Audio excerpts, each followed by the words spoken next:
ಇದು SS digital channel, Shri ಸುಮಂಗಲಿ digital channel. ನೀವು ನೋಡ್ತಾ ಇದ್ದೀರಿ ಸುದ್ದಿ ಸಮಯ, ಸ್ಥಳೀಯ ಸುದ್ದಿಗಳಿಗಾಗಿ. ಸುದ್ದಿ ಸಮಯದ ಪ್ರಾಯೋಜಕರು Mahalakshmi jewellers, gold hub, main road, Kalaburagi.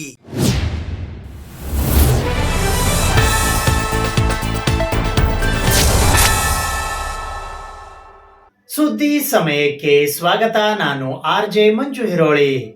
ಗುರುವಾರ ರಾತ್ರಿ ನಿಧನರಾದ ಕಲಬುರಗಿಯ ಶ್ರೀ ಶರಣಬಸವೇಶ್ವರ ಮಹಾದಾಸೋಹ ಸಂಸ್ಥಾನದ 8ನೇ ಪೀಠಾಧಿಪತಿಗಳಾದ ಪರಮಪೂಜ್ಯ ಡಾಕ್ಟರ್ ಶರಣಬಸವಪ್ಪ ಅಪ್ಪಾಜಿ ಅವರ ಅಂತ್ಯಕ್ರಿಯೆಯು ಸಕಲ ಸರಕಾರಿ ಗೌರವಗಳ ಜೊತೆಗೆ ವಿಧಿವಿಧಾನಗಳೊಂದಿಗೆ ಇಂದು ಸಂಜೆ ಕಲಬುರಗಿಯ ಶ್ರೀ ಶರಣಬಸವೇಶ್ವರರ ದೇವಸ್ಥಾನದ ಆವರಣದಲ್ಲಿ ನೆರವೇರಿತು. ನವೋದಯ ತತ್ವಜ್ಞಾನಿ ಮತ್ತು ದಾರ್ಶನಿಕ ಶಿಕ್ಷಣ ತಜ್ಞರಾಗಿದ್ದ ಪೂಜ್ಯ ಡಾಕ್ಟರ್ ಶರಣಬಸವಪ್ಪ ಅಪ್ಪಾಜಿ ಅವರು ಶರಣಬಸವೇಶ್ವರ ದೇವಾಲಯದ ಆವರಣದ ದಾಸೋಹ ಮಹಾಮನೆಯಲ್ಲಿ ಶ್ರೀ ಶರಣಬಸವೇಶ್ವರರ ದರ್ಶನದ ನಂತರ ಶಿವೈಕ್ಯರಾದರು. ಸಂಸ್ಥಾನದ 9ನೇ ಪೀಠಾಧಿಪತಿ ಪೂಜ್ಯ ಚಿರಂಜೀವಿ ದೊಡ್ಡಪ್ಪ ಅಪ್ಪ ಹಾಗೂ ಪೂಜ್ಯ ಮಾತೋಶ್ರೀ ಡಾಕ್ಟರ್ ದಾಕ್ಷಾಯಣಿ ಎಸ್ ಅಪ್ಪ ಮತ್ತು ಇತರೆ ಎಲ್ಲಾ ಕುಟುಂಬದ ಸದಸ್ಯರ ಉಪಸ್ಥಿತಿಯಲ್ಲಿ ರಾತ್ರಿ 9:23 ಅವರು ಶಿವೈಕ್ಯರಾದರು. ಈ ವರ್ಷ ನವೆಂಬರ್ನಲ್ಲಿ 91 ವರ್ಷ ತುಂಬಬಹುದಾಗಿದ್ದ ಡಾಕ್ಟರ್ ಅಪ್ಪಾಜಿ ಅವರನ್ನು ಉಸಿರಾಟದ ಸೋಂಕಿನ ಸಮಸ್ಯೆಯಿಂದ ಖಾಸಗಿ ಆಸ್ಪತ್ರೆಗೆ ದಾಖಲಿಸಲಾಗಿತ್ತು. ಆಸ್ಪತ್ರೆಯಲ್ಲಿನ ಸಂದರ್ಶಕರೊಂದಿಗೆ ಮುಕ್ತವಾಗಿ ಸಂವಹನ ನಡೆಸುವ ಮೂಲಕ ಅವರ ಆರೋಗ್ಯದಲ್ಲಿ ಗಮನಾರ್ಹ ಸುಧಾರಣೆ ಕಂಡುಬಂದಿತ್ತು. ಆದಾಗ್ಯೂ ಆಸ್ಪತ್ರೆಯಲ್ಲಿ ಅವರನ್ನು ನೋಡಿಕೊಳ್ಳುತ್ತಿದ್ದ ವೈದ್ಯರು ಹೊರಡಿಸಿದ ಆರೋಗ್ಯದ ಪ್ರಮುಖ ಹೇಳಿಕೆಯ ಪ್ರಕಾರ ಡಾಕ್ಟರ್ ಅಪ್ಪಾಜಿ ಅವರ ಆರೋಗ್ಯದಲ್ಲಿ ಗುರುವಾರ ಗಂಭೀರ ಬದಲಾವಣೆ ಕಂಡುಬಂದಿತ್ತು. ಡಾಕ್ಟರ್ ಅಪ್ಪಾಜಿ ಅವರು ಗುರುವಾರ ತಮ್ಮ ಆರೋಗ್ಯ ಏರುಪೇರಿದ್ದರೂ ಹರ್ಷ ಚಿತ್ತದಿಂದ ಇರುತ್ತಿದ್ದರು. ಕುಟುಂಬದ ಎಲ್ಲಾ ಸದಸ್ಯರೊಂದಿಗೆ ಪ್ರೀತಿ ಮಮತೆಯಿಂದ ಸಮಯ ಕಳೆಯುತ್ತಿದ್ದರು ಎಂದು ಅವರನ್ನು ನೋಡಿಕೊಳ್ಳುತ್ತಿದ್ದ ವೈದ್ಯರು ಹೇಳಿದ್ದಾರೆ. ಡಾಕ್ಟರ್ ಅಪ್ಪಾಜಿ ಅವರ ಕೊನೆಯ ಇಚ್ಛೆಯಂತೆ ಅವರನ್ನು ಸ್ಥಿರ ಉಸಿರಾಟದ ಸ್ಥಿತಿಯಲ್ಲಿ ಶರಣಬಸವೇಶ್ವರ ದೇವಾಲಯಕ್ಕೆ ಸ್ಥಳಾಂತರಿಸಲಾಯಿತು. ಡಾಕ್ಟರ್ ಅಪ್ಪಾಜಿ ಅವರನ್ನು ಶ್ರೀ ಶರಣಬಸವೇಶ್ವರರ ದರ್ಶನ ಪಡೆಯಲು ಮತ್ತು ಸಾಯಂಕಾಲದ ಆರತಿ ಪೂಜೆಗೆ ಸಾಕ್ಷಿಯಾಗಲು ದೇವಾಲಯದ ಗರ್ಭಗುಡಿಗೆ ಕರೆದೊಯ್ಯಲಾಯಿತು. ಡಾಕ್ಟರ್ ಅಪ್ಪಾಜಿ ಅವರನ್ನು ಸಂಜೆ 7:30 ಸುಮಾರಿಗೆ ದಾಸೋಹ ಮನೆಗೆ ಕರೆದೊಯ್ಯುವ ಮೊದಲು ವೈದ್ಯಕೀಯ ಎಲ್ಲಾ ರೀತಿಯ ಮೇಲ್ವಿಚಾರಣೆ ಮಾಡಲಾದ ವಾಹನದಲ್ಲಿ ಕರೆದುಕೊಂಡು ಹೋಗಲಾಗಿತ್ತು. ಅದೇ ವಾಹನದಿಂದ ದೇವಾಲಯದ ಸುತ್ತಲೂ ಪ್ರದಕ್ಷಿಣೆ ಹಾಕಿದ್ದರು. ಅಪ್ಪಾಜಿಯವರ ಆಧ್ಯಾತ್ಮಿಕ ಜೀವನಕ್ಕೆ ಇದು ಪೂರಕ ಪ್ರಕ್ರಿಯೆಯಾಗಿದೆ. ಮಹಾಮನೆಯಲ್ಲಿ ಅವರಿಗೆ ತಾತ್ಕಾಲಿಕ ICIಯನ್ನ ಸ್ಥಾಪಿಸಲಾಗಿತ್ತು. ಅವರ ಕೊನೆಯ ಉಸಿರಿನವರೆಗೂ ಎಲ್ಲಾ ಆರೈಕೆ ಮತ್ತು ಔಷಧಿಗಳನ್ನು ಮುಂದುವರೆಸಲಾಯಿತು ಎಂದು ಆಸ್ಪತ್ರೆಯ ವತಿಯಿಂದ ತಿಳಿಸಲಾಗಿದೆ. ಶ್ರೀಶೈಲಂನ ಸಾರಂಗ ಮಠದ ಜಗದ್ಗುರು ಡಾಕ್ಟರ್ ಸಾರಂಗಧರ ದೇಶಿಕೇಂದ್ರ ಮಹಾಸ್ವಾಮಿಗಳು, ಚೌದಾಪುರಿ ಹಿರೇಮಠದ ಡಾಕ್ಟರ್ ರಾಜಶೇಖರ ಶಿವಾಚಾರ್ಯರು ಸೇರಿದಂತೆ ಇತರೆ ಸ್ವಾಮೀಜಿಗಳು, ವಿವಿಧ ವೀರಶೈವ ಲಿಂಗಾಯತ ಮಠಗಳ ಸ್ವಾಮೀಜಿಗಳೊಂದಿಗೆ ಕುಟುಂಬದ ಹಿರಿಯ ಸದಸ್ಯರು ಮತ್ತು ಸುದೀರ್ಘ ಚರ್ಚೆ ಮತ್ತು ಸಮಾಲೋಚನೆ ನಡೆಸಿದ ನಂತರ ಕುಟುಂಬದ ಸದಸ್ಯರು ಶುಕ್ರವಾರ ಸಂಜೆ ಡಾಕ್ಟರ್ ಅಪ್ಪಾಜಿ ಅವರ ತಂದೆ ಮತ್ತು ಸಂಸ್ಥಾನದ 7ನೇ ಪೀಠಾಧಿಪತಿ ಪೂಜ್ಯ ಡಾಕ್ಟರ್ ದೊಡ್ಡಪ್ಪ ಅಪ್ಪಾಜಿ ಅವರ ಸಮಾಧಿಯ ಬಲಭಾಗದಲ್ಲಿ ಇರುವ ಗರ್ಭಗುಡಿಯ ಎದುರಿನಲ್ಲಿ ಶರಣಬಸವೇಶ್ವರ ದೇಗುಲ ಆವರಣದಲ್ಲಿ ಡಾಕ್ಟರ್ ಅಪ್ಪಾಜಿ ಅವರ ಅಂತಿಮ ವಿಧಿವಿಧಾನಗಳ ನಡೆಸಲು ನಿರ್ಧರಿಸಲಾಯಿತು. ಡಾಕ್ಟರ್ ಅಪ್ಪಾಜಿ ಅವರು ಸಂಜೆ 7:30 ದಾಸೋಹ ಮಹಾಮನೆಗೆ ಬಂದ ನಂತರ ಅಪ್ಪಾಜಿ ಅವರನ್ನು ಮೊದಲು ಭೇಟಿ ಮಾಡಿದ ಪ್ರಮುಖರಲ್ಲಿ ಶರಣಬಸಪ್ಪ ನಿಷ್ಠಿ, ಲಿಂಗರಾಜಪ್ಪ ಅಪ್ಪ, ಪ್ರಭುರಾಜಪ್ಪ ಅಪ್ಪ, ಮಾಜಿ ಕುಲಪತಿ ಡಾಕ್ಟರ್ ನಿರಂಜನ್ ನಿಷ್ಠಿ, ನಂದಿನಿ ನಿಷ್ಠಿ, ಬಸವರಾಜ್ ಭೀಮಳ್ಳಿ, HK ಸೊಸೈಟಿಯ ಉಪಾಧ್ಯಕ್ಷರಾದ ರಾಜು ಭೀಮಳ್ಳಿ, ಶರಣು ಮೋದಿ, ಮಾಜಿ ಶಾಸಕ ದತ್ತಾತ್ರೇಯ ಸಿ ಪಾಟೀಲ್ ರೇವೂರ್, ಶರಣಬಸವ ವಿಶ್ವವಿದ್ಯಾಲಯದ ಕುಲಪತಿ ಪ್ರೊಫೆಸರ್ ಅನಿಲ್ ಕುಮಾರ್ ಬಿಡವೆ, ಡೀನ್ ಲಕ್ಷ್ಮೀ ಪಾಟೀಲ್ ಮಾಕಾ, ಹಣಕಾಸು ಅಧಿಕಾರಿ ಕಿರಣ್ ಮಾಕಾ ಮತ್ತು ಇತರರು ಸೇರಿದ್ದರು. ಪೂಜ್ಯ ಡಾಕ್ಟರ್ ಅಪ್ಪಾಜಿ ಅವರು ಶಿವೈಕ್ಯರಾದ ಸುದ್ದಿ ದೇವಾಲಯದ ಆವರಣದಲ್ಲಿ ಕಾಡ್ಗಿಚ್ಚಿನಂತೆ ಹರಡುತ್ತಿದ್ದಂತೆಯೇ ಸಂಸ್ಥಾನದಲ್ಲಿ ನೂರಾರು ಭಕ್ತರು ಭಾರವಾದ ಎದೆಯಿಂದ ಗದ್ಗದಿತರಾಗಿ ಆಗಮಿಸಿದರು. ಅನ್ನದಾತ ಎಂದು ಕೆಲವರು, ಆಶ್ರಯದಾತ ಎಂದು ಹಲವರು ಕಣ್ಣೀರು ಸುರಿಸುತ್ತಾ ಡಾಕ್ಟರ್ ಅಪ್ಪಾಜಿ ಅವರ ಪಾರ್ಥಿವ ಶರೀರದ ದರ್ಶನ ಪಡೆಯಲು ದಾಸೋಹ ಮಹಾಮನೆ ಪ್ರವೇಶಿಸಲು ಪ್ರಯತ್ನಿಸುತ್ತಿರುವುದು ಕಂಡುಬಂದಿತು. ಜಿಲ್ಲಾಧಿಕಾರಿ ಬಿ ಫೌಜಾತರನ್ನು, ಕಲಬುರಗಿ ನಗರ ಪೊಲೀಸ್ ಆಯುಕ್ತರಾದ ಡಾಕ್ಟರ್ ಶರಣಪ್ಪ SD, ಹಿರಿಯ ಪೊಲೀಸ್ ಅಧಿಕಾರಿಗಳು ದೇವಾಲಯದ ಆವರಣಕ್ಕೆ ಭೇಟಿ ನೀಡಿ ದರ್ಶನ ಪಡೆದರು. ಅಂತಿಮ ದರ್ಶನದ ದಿನಾಂಕ ಮತ್ತು ಸಮಯದ ಬಗ್ಗೆ ಕುಟುಂಬದ ಸದಸ್ಯರೊಂದಿಗೆ ಚರ್ಚಿಸಿದರು ಮತ್ತು ದಾಸೋಹ ಮಹಾಮನೆಯ ಮುಖ್ಯ ದ್ವಾರದ ಪಕ್ಕದಲ್ಲಿ ಇರುವ ಅನುಭವ ಮಂಟಪದ ವೇದಿಕೆಯಲ್ಲಿ ಪೂಜ್ಯ ಡಾಕ್ಟರ್ ಅಪ್ಪಾಜಿಯವರ ಪಾರ್ಥಿವ ಶರೀರವನ್ನು ಭಕ್ತರ ಶಾಂತಿಯುತ ದರ್ಶನಕ್ಕಾಗಿ ಭದ್ರತಾ ವ್ಯವಸ್ಥೆಗಳೊಂದಿಗೆ ಮಾಡಲಾಗಿತ್ತು. ಅಪ್ಪ ಅವರು ಸಾಮಾಜಿಕವಾಗಿ, ಧಾರ್ಮಿಕವಾಗಿ, ಶೈಕ್ಷಣಿಕವಾಗಿ ಎಲ್ಲಾ ಜನರ ಜೊತೆ ಬೆರೆತು ಜನಸೇವೆ ಮಾಡಿದ ಧೀಮಂತ ಶರಣರು ಎಂದು ಡಿಸಿಎಂ ಡಿಕೆ ಶಿವಕುಮಾರ್ ಅವರು ತಿಳಿಸಿದ್ದಾರೆ. ಬೆಂಗಳೂರಿನಿಂದ ವಿಶೇಷ ವಿಮಾನದ ಮೂಲಕ ಕಲಬುರಗಿಗೆ ಆಗಮಿಸಿದ ಅವರು ಸಚಿವ ಪ್ರಿಯಾಂಕ್ ಖರ್ಗೆ, ಕಲ್ಯಾಣ ಕರ್ನಾಟಕ ಅಭಿವೃದ್ಧಿ ಮಂಡಳಿಯ ಅಧ್ಯಕ್ಷರಾದ ಡಾಕ್ಟರ್ ಅಜಯ್ ಧರಂ ಸಿಂಗ್ ಸೇರಿದಂತೆ ಮತ್ತಿತರರ ಜೊತೆ ಶರಣಬಸವೇಶ್ವರ ದೇವಸ್ಥಾನದಲ್ಲಿ ಇರಿಸಲಾಗಿದ್ದ ಪೂಜ್ಯ ಡಾಕ್ಟರ್ ಶರಣಬಸವಪ್ಪ ಅಪ್ಪಾಜಿ ಅವರ ಪಾರ್ಥಿವ ಶರೀರಕ್ಕೆ ಪುಷ್ಪ ಅರ್ಪಿಸಿ ಅಂತಿಮ ನಮನ ಸಲ್ಲಿಸಿದರು. ಸಕಲ ಸರ್ಕಾರಿ ಗೌರವಗಳನ್ನು ಅರ್ಪಿಸಿದ ನಂತರ ಡಿಕೆ ಶಿವಕುಮಾರ್ ಅವರು ಅಪ್ಪಾಜಿ ಅವರ ಕುಟುಂಬದ ಸದಸ್ಯರಿಗೆ ರಾಷ್ಟ್ರಧ್ವಜ ನೀಡಿದರು.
ಸರ್ಕಾರದ ಪರವಾಗಿ ಗೌರವವನ್ನು ಕೊಡಬೇಕು ಅಂತೇಳಿ ಸರ್ಕಾರದ ಪ್ರತಿನಿಧಿಯಾಗಿ ನಾನು ಜಯಂತ ಅವರು, ಜಗನ್ನಾಥ್ ಅವರು ಮತ್ತು ಎಲ್ಲ ನಮ್ಮ ಶಾಸಕರು ಎಲ್ಲ ಕಾರ್ಯಕ್ರಮವನ್ನು ಬದಿಗೊಟ್ಟು ಇವತ್ತು ಅವರ ಆತ್ಮಕ್ಕೆ ಶಾಂತಿ ಸಿಗಲಿ ನಾವೆಲ್ಲ ಪ್ರಾರ್ಥನೆ ಮಾಡಲಿಕ್ಕೆ ನಾವೆಲ್ಲ ಇವರಿಗೆ ಬಂದಿದ್ದೇವೆ. ಧಾರ್ಮಿಕ ಕ್ಷೇತ್ರದಲ್ಲಿ, ಶೈಕ್ಷಣಿಕ ಕ್ಷೇತ್ರದಲ್ಲಿ, ಸಾಮಾಜಿಕ ಕ್ಷೇತ್ರದಲ್ಲಿ ಅವರ ದೊಡ್ಡ ಸೇವೆ ಮಾಡಿಕೊಂಡು ಬಂದಂತಹ ಪರಂಪರೆಯ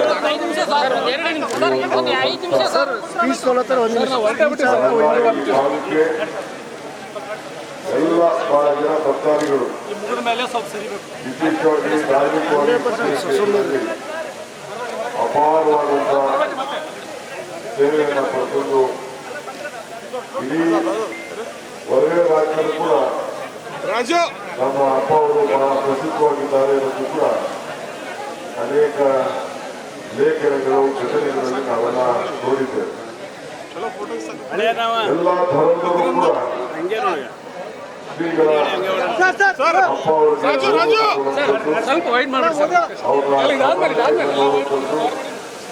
ಕೂಡ ನಾವೆಲ್ಲ ಇಲ್ಲಿ ಪ್ರತ್ಯೇಕವಾಗಿ ನಾವು ಕಾಣ್ತಾ ಇದ್ದೇವೆ. ಅದರಿಂದ ಅವರ ಬದುಕಿನಲ್ಲಿ ಮಾಡಿದಂಥ ಸಾಧನೆ ಕಳೆದ 80 ವರ್ಷಕ್ಕೂ ಹೆಚ್ಚು ವರ್ಷಗಳ ಕಾಲ ಈ ರಾಜ್ಯಕ್ಕೆ ವಿಶೇಷವಾಗಿ ಉತ್ತರ ಕರ್ನಾಟಕದ ಜನತೆಗೆ ಕೊಟ್ಟಂಥ ಮಾರ್ಗದರ್ಶನ ಸರ್ಕಾರ ಅವರಿಗೆ ಸ್ಪಷ್ಟತೆ, ಅವರಿಗೆ ಗೌರವವನ್ನು ಕೊಡಬೇಕು ಅನ್ನೋ ದೃಷ್ಟಿಯಿಂದ ಮಾಡಿ ಇವತ್ತು ನಾವಿಲ್ಲಿ ಇವತ್ತು ಐತಿಹಾಸಿಕವಾದಂಥ ಕಾರ್ಯಕ್ರಮದಲ್ಲಿ ನಾವು ಪಾಲ್ಗೊಂಡಿದ್ದೇವೆ. ಈ ಸರ್ಕಾರ ಅವರೆಲ್ಲ ಭಕ್ತಾದಿಗಳ ನೋವಿನ ಜೊತೆಯಲ್ಲಿ ಇದೆ, ಅವರ ಕುಟುಂಬದ ಜೊತೆಯಲ್ಲಿ ಇದೆ ಅನ್ನೋದನ್ನು ಮಾತನ್ನು ಹೇಳಿ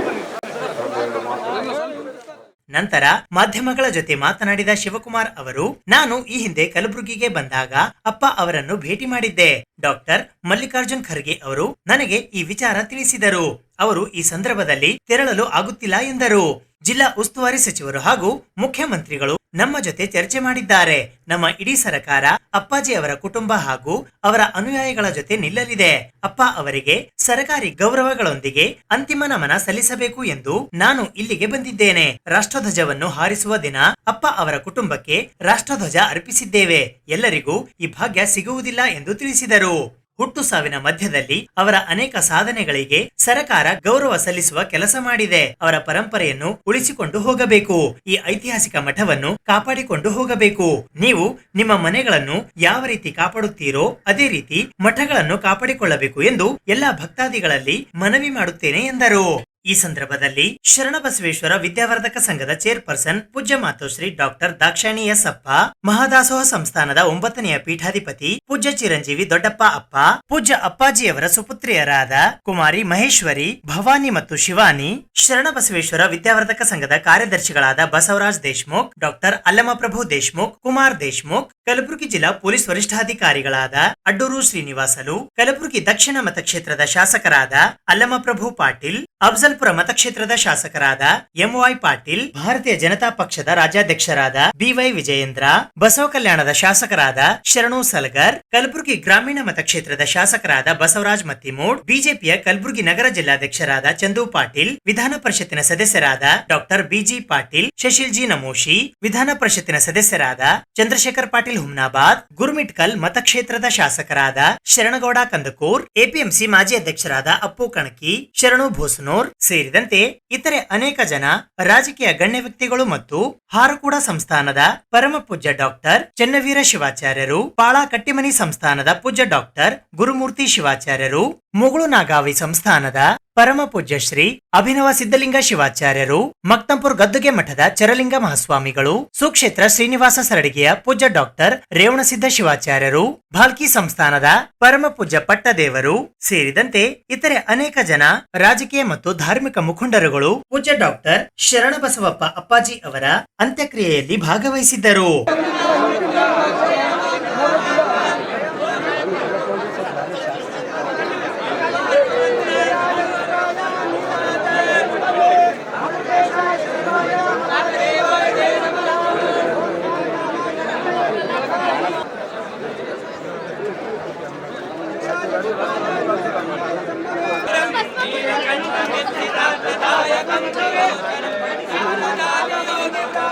ಏನ್ ಸಿಗಲ್ಲ.